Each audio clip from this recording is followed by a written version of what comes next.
Reciban mis saludos, mis cariños, mi respeto, mi agradecimiento por ser unos seguidores fieles de su canal Luz en las Tinieblas. Taunis Quesada, su servidora, para hacer el análisis y el estudio de la escuela sabática de esta semana, lección número 12, titulada Compártelo. Vamos a orar. Padre que estás en los cielos, te agradecemos infinitamente, Señor, tu misericordia, tu amor, tu plan de salvación. Derrama una porción de tu Santo Espíritu sobre tu sierva y sobre todos aquellos que escuchan esta programación. Gracias por tu bendición, en el nombre de Jesús. Amén y amén.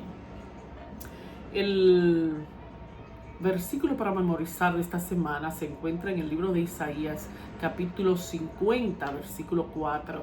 Y dice: Jehová el Señor me dio lengua de sabios para saber hablar palabras alcanzado. Despertará mañana tras mañana, despertará mi oído para que oiga como los sabios.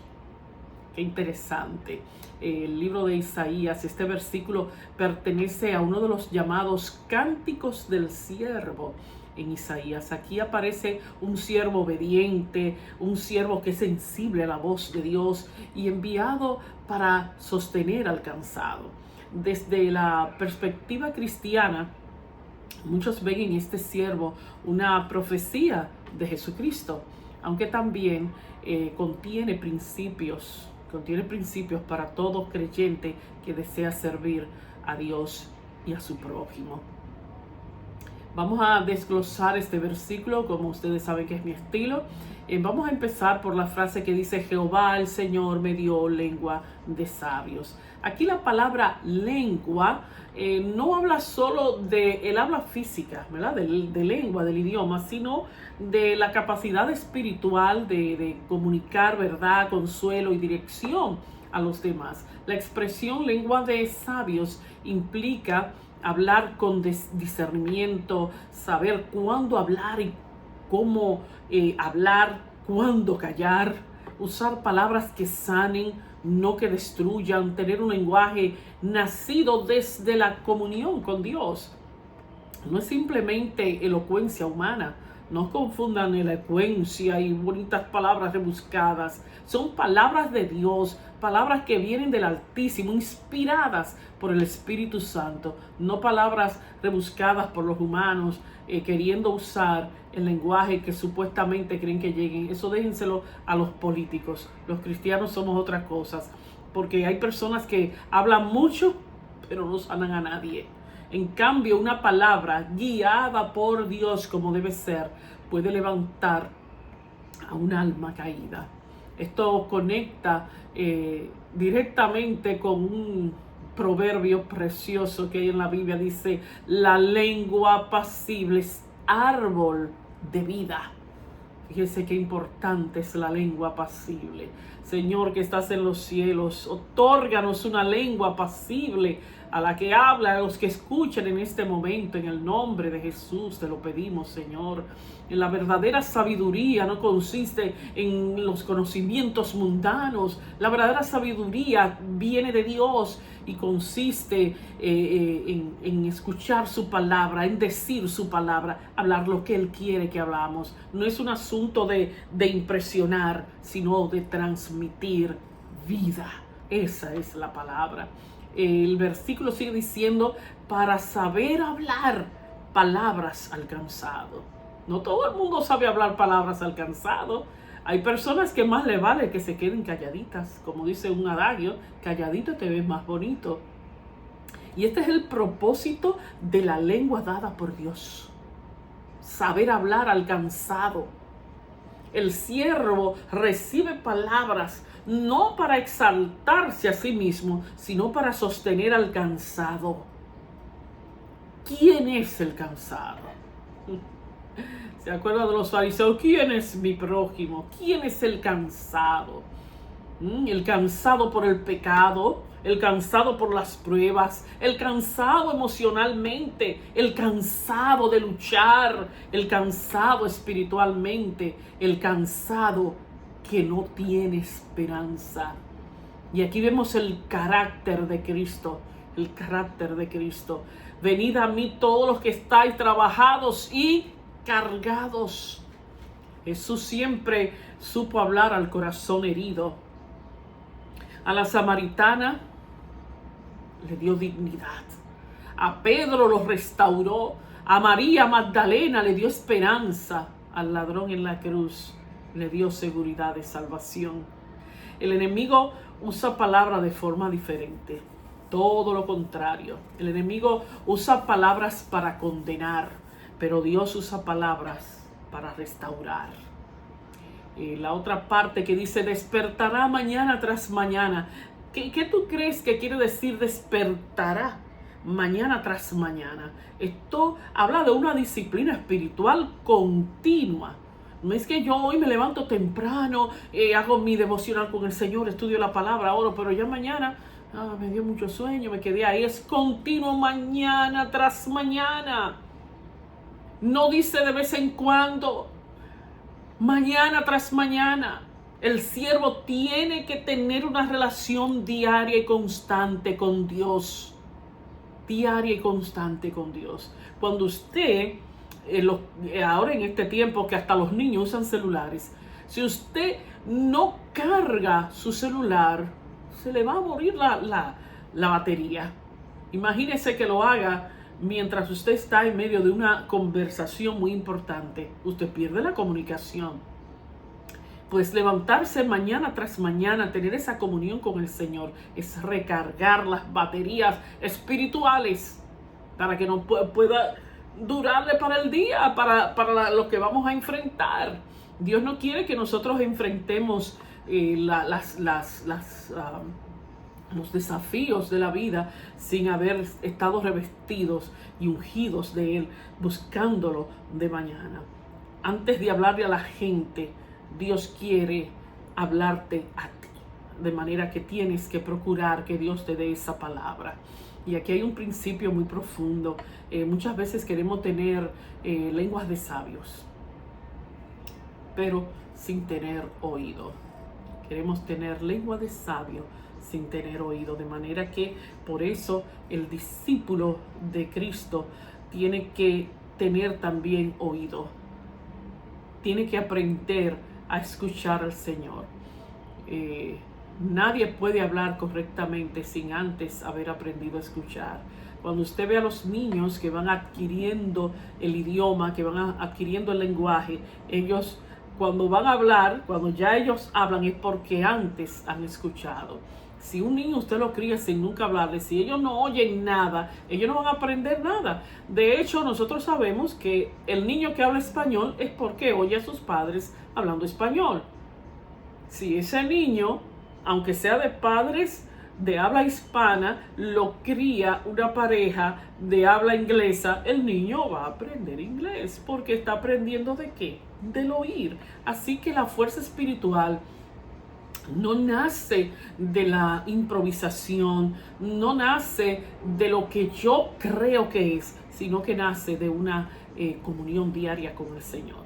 Cuando habla despertará mi oído, cuando me levanto mañana tras mañana en esa comunión, el Señor va a hacer el milagro y va a despertar tu oído. En la Biblia el oído representa obediencia y sensibilidad espiritual. Dios no solo quiere que el siervo hable, no solamente quiere que el siervo hable, Él quiere que el siervo también escuche, porque es su palabra la que va a decir. Entonces debemos tener oído abierto. Pidámosle al Señor en este momento: Señor, abre nuestros oídos para poder escuchar palabra tuya, de manera que podamos llevar tu mensaje y no nuestro mensaje, y poder ministrar a corazones en el nombre de Jesús. Aleluya. Así que tenemos que oír primero, y el orden es importante, fíjese, porque el versículo dice despierta el oído. De manera que Dios primero tenemos comunión con Él mañana tras mañana, vamos allá a la fuente, Él despierta nuestros oídos y luego viene la palabra correcta. Muchos problemas nacen cuando hablamos antes de escuchar a Dios. ¿Cuántos hemos errado hablando de nuestra propia opinión y no desde aquella palabra que Dios quiere que digamos? Y nos negamos a oír porque a veces estamos oyendo un mensaje de Dios que no nos gusta, porque no se alinea a nuestros sentimientos, a nuestras opiniones. Y un oído despierto discierne la voluntad divina, reconoce la voz de Dios, aprende humildad, se mantiene sensible al Espíritu. La otra palabra que dice, la otra frase es para que oiga como los sabios. Hay formas de escuchar y esta es para que oiga como los sabios. Porque hay personas que oyen de manera distorsionada. De hecho, hay experimentos que un mensaje lo van dando de una persona a otra y cuando cada quien dice lo que escuchó, termina un mensaje totalmente distinto porque las personas van oyendo y repitiendo de acuerdo a como su sentido le dice. Pero si nosotros escuchamos detenidamente a Dios, vamos a escuchar lo que Él quiere que nosotros sepamos ese día y nosotros humildemente aceptar ese mensaje. Oír como los sabios. La verdadera sabiduría comienza escuchando. Vivimos en una cultura donde todos quieren hablar, todos quieren opinar, todos quieren enseñar, pero pocos quieren aprender a oír. Y ese es el gran problema. El sabio bíblico, el que se deja guiar por la palabra, ese escucha, aprende, reflexiona y obedece. Y luego entonces habla. Pero tiene que pasar por ese proceso. Así que este versículo lo primero que llama es a esa comunión diaria con Dios, a ese oír, a ese aprender, a ese hablar, para poder entonces restaurar, dar consuelo al cansado, restaurar. Y en este texto Dios nos enseña que busca personas que tengan un oído sensible, una comunión diaria, que tengan palabras que sanen y espíritus enseñables. Hay personas que conocen mucha doctrina, indudablemente que saben lo suyo, saben muchas profecías de Daniel, muchas profecías de Apocalipsis, se saben doctrinas, pero no saben hablar al cansado. Yo quisiera que Dios me diera esa virtud, así que le pido a Él que me ayude a escuchar. Y si ustedes tienen, alguno siente que le falta esa parte del oído, pidámosela a Dios en este momento. Y hay otras personas que quizás no impresionan intelectualmente, ¿verdad? No impresionan intelectualmente porque tal vez no tienen un léxico muy rebuscado, muy fino, muy rico, pero como han aprendido a escuchar al Señor, esas personas cuando hablan transmiten gracia, transmiten paz y esperanza. Y de eso es que se trata, compartir el Evangelio. Si usted cree que usted ha oído a Dios, que usted obedece a Dios, que usted no quiere hablar sus propias palabras, sino las palabras del Señor, usted es una persona que está excelentemente capacitada para compartir a Jesús. Isaías 50, versículo 4, revela el corazón del ministerio verdadero. No hablar para exhibirse, sino hablar para levantar almas. Ese es el mensaje. A eso fue que vino Cristo y a eso nos envió en la gran comisión. Antes de usar tu lengua, Dios quiere despertar tu oído. Porque las palabras que realmente transforman no nacen del orgullo humano, sino de mañanas secretas en la presencia de Dios. Aleluya. El que escucha a Dios en privado podrá hablar vida en público. ¿No le gustaría a todos ustedes poder llegar a ese nivel de crecimiento? La conexión que podemos encontrar en el Evangelio según San Mateo, el capítulo 28, 18 al 20, el libro de los Hechos 1 y 8 y Hechos 4, 13, que habla la lección de esta semana, también es profundamente poderosa porque revela cómo Dios transforma a personas comunes en testigos extraordinarios. La gran misión, la gran comisión registrada en Mateo 28. Aquí Jesús entrega la gran comisión a sus discípulos. Id y hacer discípulos a todas las naciones. No era simplemente una orden de predicar información religiosa, era un llamado, representar el carácter de Cristo, llevar esperanza, anunciar salvación y testificar del reino de Dios. Pero surge una pregunta: ¿cómo unos pescadores sin poder político ni educación formal podrían alcanzar el mundo? Te preguntas, si ellos pudieron hacerlo, ¿será posible que yo también pueda hacerlo dentro de mis limitaciones? La respuesta aparece en el libro de Hechos. Hechos 1:8 dice que pero recibiréis poder cuando haya venido sobre vosotros el Espíritu Santo y me seréis testigos.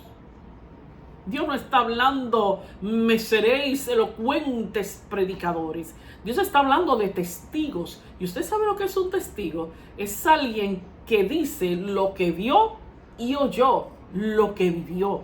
Usted tiene que ser un testigo que testifique desde su propia experiencia. No hay mejor mensaje que se pueda llevar a otro ser humano que mi propia experiencia vivida con Cristo Jesús. Así que la misión no podía cumplirse con capacidad humana.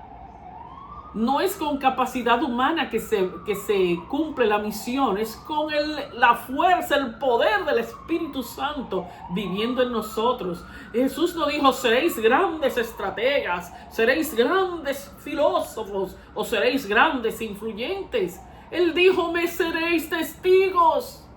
Qué fácil la puso. ¿Y por qué nosotros queremos ponerla difícil? Yo no puedo, yo no sé hablar, yo no entiendo la Biblia, yo no entiendo esto. Te está hablando de testificar. ¿Qué ha hecho Jesús en tu vida? ¿Qué tú puedes decir de Jesús? De ese Jesús que tú has conocido. ¿Cómo puedes presentárselo a otro?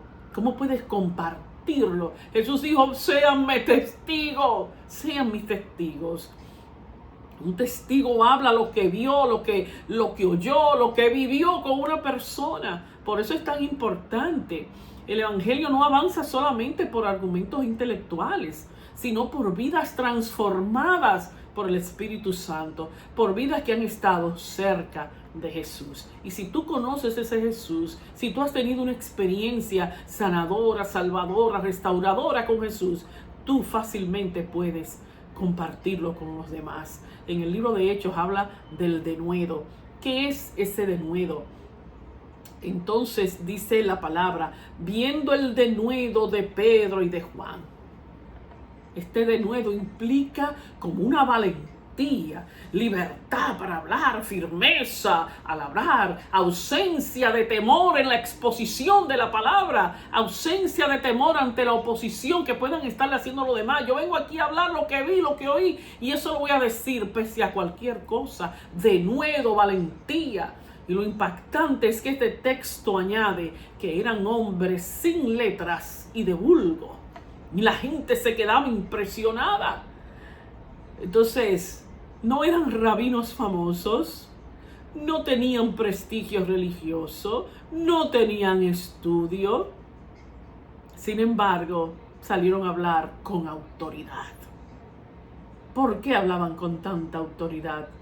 Y la respuesta la da el mismo versículo, es una respuesta gloriosa. Y les reconocían que habían estado con Jesús. Esa era la gran diferencia y esa era la fuente de esa autoridad. Ahí está el secreto.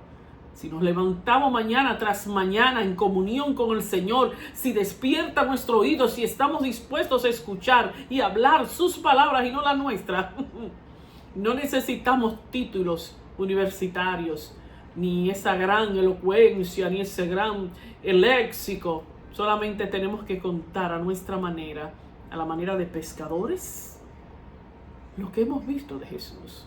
Y Él se encarga de lo demás. En Isaías vimos que oído despierto, una comunión diaria, lengua que enseñada por Dios. Y ahora en Hechos vemos el resultado.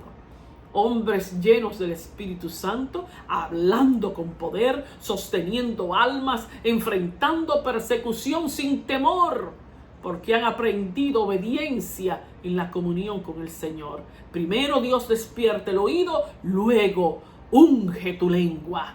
El denuedo no nace de ninguna personalidad individual, mi personalidad fuerte. No, el denuedo nace de la presencia de Dios. Estar a la presencia de Dios todos los días. El Evangelio se predica más por testimonio que por teoría. Qué difícil es cuando usted dice la teoría y no la vive, no la enseña con su persona, con su diario vivir. El cristianismo del Nuevo Testamento era visible. Los discípulos hablando con autoridad, pero también vivían diferente. El mundo veía su paz, su amor, su firmeza, veía su transformación. Por eso en Hechos 4:13 dice que conocían que habían estado con Jesús. Conocían que habían estado con Jesús porque estaban viendo hombres diferentes. El testimonio era tan fuerte como el mensaje que ellos estaban llevando. Hoy muchos conocen la doctrina, pero el mundo necesita ver evidencia viva del Evangelio. Qué difícil es cuando usted no se siente capaz de hablar del Evangelio en el entorno donde usted vive. ¿Por qué? Porque aunque tenga doctrina, aunque tenga teoría, usted no ha dado testimonio ahí. Entonces no se siente capaz, se siente descalificado por la falta del testimonio. ¿Por qué el Espíritu Santo produce denuedo? Porque el temor al hombre disminuye cuando aumenta la certeza de Dios. Cuando usted está seguro y ha creído y lo ha asimilado, usted deja de tenerle temor al hombre. Y usted comienza a decir, como dijeron Pedro y Juan, no podemos dejar de decir lo que hemos oído y lo que hemos visto. Antes del Espíritu Santo, Pedro negó a Cristo ante unas multitudes. Después del Espíritu Santo, enfrentó al Sanedrín sin retroceder. ¿Qué cambió? ¿Qué cambió? No cambió Pedro solamente, cambió quien gobernaba a Pedro. El Espíritu Santo rompe el temor, da convicción, llena de amor por las almas y produce esa urgencia espiritual, esa energía espiritual de usted querer compartir y compartir, de no quedarse callado. De hecho, fíjense, el día a día está hecho de eventos. Y si hay algo que a usted le ha impresionado, le ha impactado durante el día, usted lo va a contar. Si camino a su trabajo pasó un accidente aparatoso y usted vio sangre y vio un cuerpo por aquí, cuando usted llegue al trabajo, lo primero que usted va a hacer es decirle a la gente lo que yo vi cuando yo venía en la carretera. Cuando llegué a la casa, lo que yo vi cuando yo iba para el trabajo. Porque usted se siente impactado, ha impactado sus sentidos, ha impactado su cuerpo. Y usted le da ese deseo de compartirlo. Lo mismo sucede con nuestro Señor Jesucristo, con ese evangelio tan hermoso de salvación, de restauración. El verdadero testigo no es solamente hablar mucho de Dios, no, es que otros puedan decir, esa persona ha estado con Jesús. Que otros también puedan testificar de usted, que vean ese cambio, que vean esa transformación. Y esto incluye la manera de hablar, la manera de reaccionar, la manera de tratar a otros, la manera de soportar pruebas, la manera de vivir en santidad, que vean su cambio. Que la gente le diga, pero ¿qué es lo que ha pasado contigo? Y cuando la gente se impresiona de tu cambio, ya tú estás testificando de Jesús, ya lo estás haciendo y no has abierto la boca. El evangelio más poderoso muchas veces no es un sermón, sino una vida donde Cristo se refleja. Aleluya. Mateo 28 nos da la misión. En Hechos 1 se nos da el poder. Y en Hechos 4 se ve el resultado de ese poder. Id y hacer discípulos, y vendrá sobre ustedes el Espíritu Santo. Y luego dice que hablaban con denuedo, que hablaban con valor, que no les importaba nada, porque estaban contentos compartiendo a Jesús. La iglesia no conquistó el mundo por fuerza militar, ni por riquezas, ni por influencia política. Lo hizo porque hombres y mujeres llenos del Espíritu Santo hablaron con denuedo acerca de aquel con quien caminaban cada día, acerca de aquel con quien tenían comunión mañana tras mañana, acerca de aquel de que habían oído y visto. Y todavía hoy el mundo puede discutir doctrinas, pero es difícil negar el poder de una vida que realmente ha estado con Jesús. En la lección también se nos llama la atención sobre otra manera de compartir al Señor.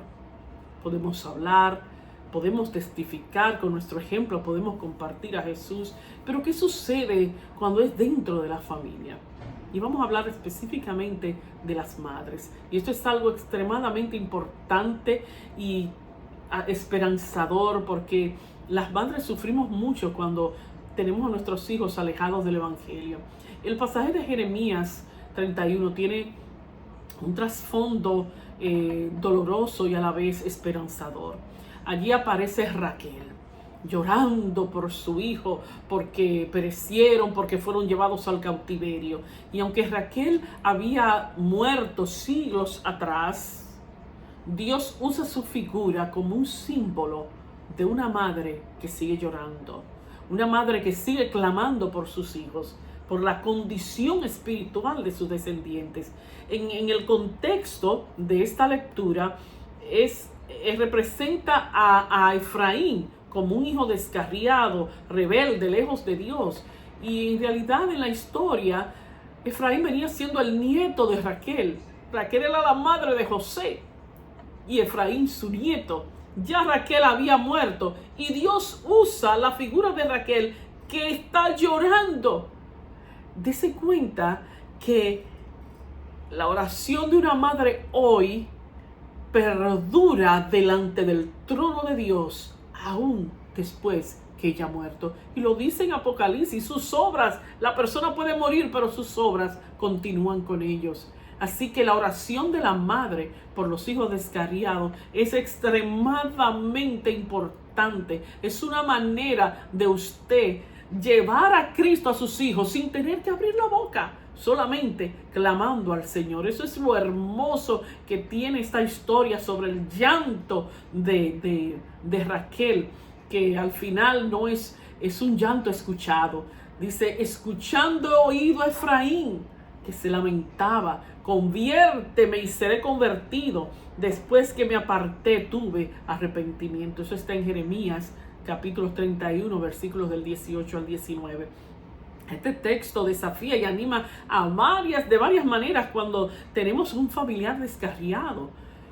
Dios sí escucha el llanto de nuestros hijos o familiares.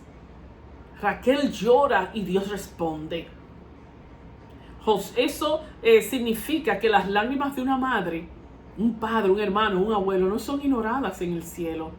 Lo que más me gusta de esta historia es que el llanto de la madre aún cubría al nieto allá en aquella generación, porque Dios lo estaba escuchando.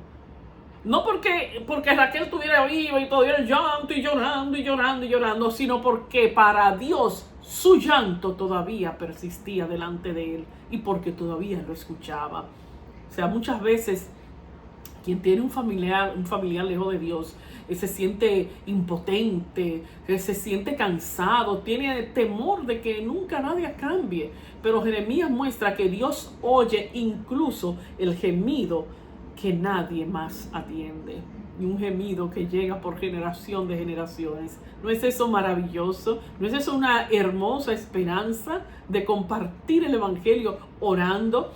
Conocí a una joven evangelista que en su pasado fue satanista. Esta joven fue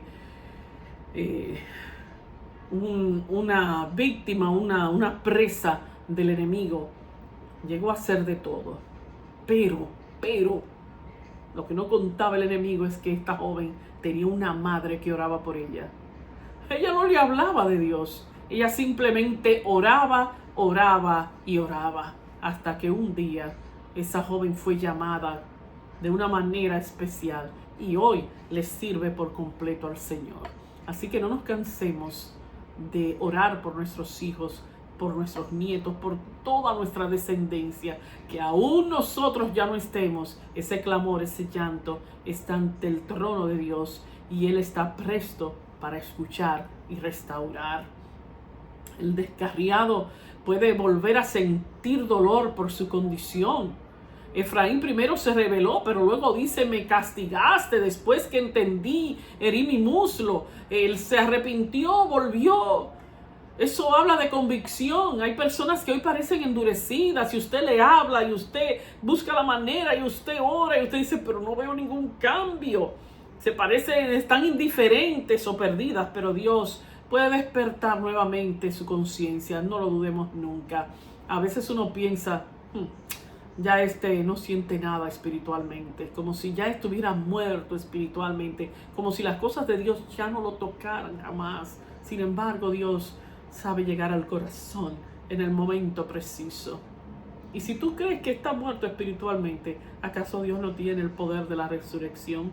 Nunca dudemos de eso. El amor de Dios es mayor que el extravío de cualquier persona.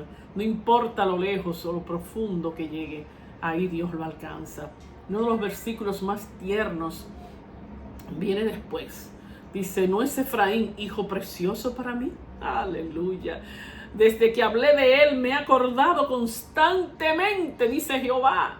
Aunque Efraín se descarrió, Dios no dejó de llamarlo hijo precioso. Así que si tú me estás escuchando, si eres un hijo descarriado, Dios todavía te sigue llamando hijo precioso. Dios sigue recordándote constantemente. Si eres una madre que tienes un hijo descarriado, Dios todavía sigue llamando a tu hijo como hijo precioso y sigue recordándolo constantemente. También supe de una madre que oraba por su hijo que estaba en la cárcel. Y ella le pedía a Dios que le sacara a su hijo de la cárcel, que se lo liberara, que lo ayudara, que lo conociera, que lo aceptara. Déjame decirte que esa madre pasó al descanso sin ver con sus ojos la respuesta a esa oración. Pero mientras ella oraba, el Señor estaba diciendo: tu hijo yo lo recuerdo constantemente. Mi hijo precioso. Después que ella murió, ese hijo en la cárcel se convirtió al Señor y se convirtió en un mensajero de esperanza hacia los demás. Esa madre no vio aquí en la tierra su oración contestada, pero la verá en el cielo cuando se junte con su hijo. ¿No es maravilloso? Porque después que ella murió, su clamor, su oración seguía vigente delante de Dios, y Dios llamando a su hijo, mi hijo precioso, y recordándolo constantemente. Esa es nuestra promesa, esa es nuestra esperanza. Nuestros hijos están en la mente de Dios. Nuestros hijos son preciosos para Dios, así que hay esperanza. Sigamos orando y sigamos esperando. Así que este versículo, estas palabras cambian por completo nuestra perspectiva de lo que es cuando estamos esperando. El descarriado no es solamente un problema, el descarriado sigue siendo un amado de Dios.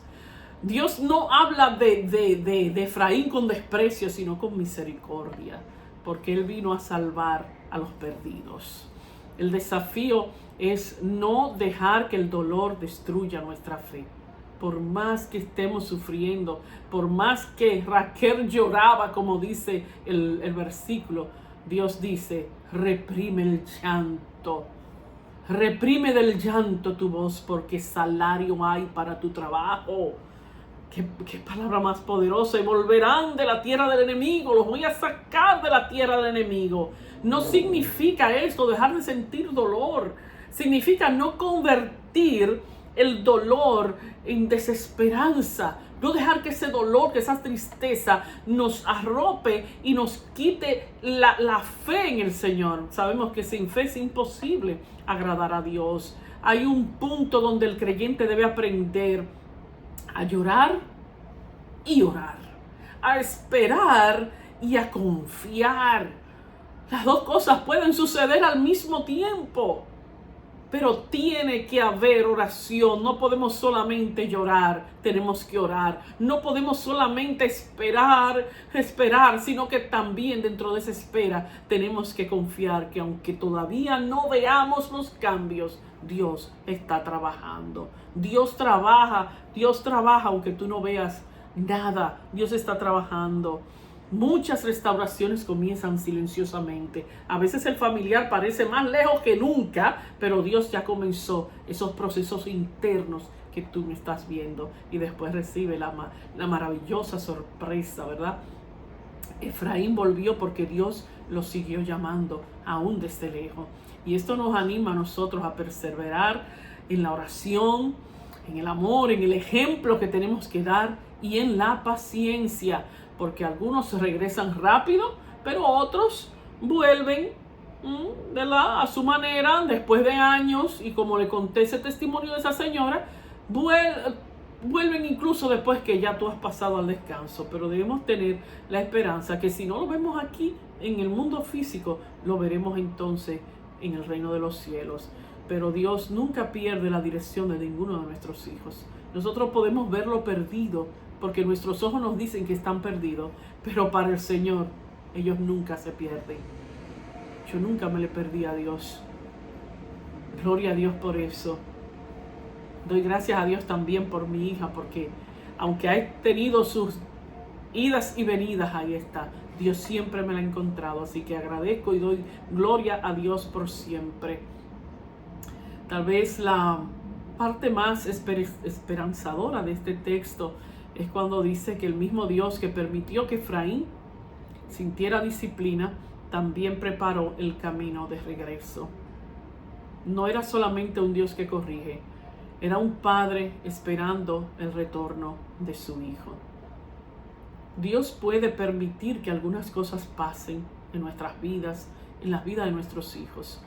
Pero el camino de regreso, Dios ya lo había trazado desde mucho antes de la caída del ser humano. Cristo es el camino. Así que ese camino de regreso está trazado mucho antes que tus hijos y mis hijos hayan prevaricado. Mucho antes que tú y yo también hayamos olvidado el camino. Y en este tema de compartir a Jesús, quiero decirte que el método infalible es el testimonio. Y habla también del método de Cristo. Hacerte amigo de la persona, servirle, hacerle el bien y después entonces decirle, sígueme. Que Dios pueda bendecirnos rica y abundantemente. Por favor, comparte esta reflexión, dale like, comenta, y que Dios pueda ayudarnos a compartirlo de la manera que Él nos ha dado, que nos ayude también a tener esa comunión diaria y abrir ese oído para que Él sea que nos dé las palabras de Él y no las nuestras. En el nombre de Jesús. Amén. Hasta la próxima.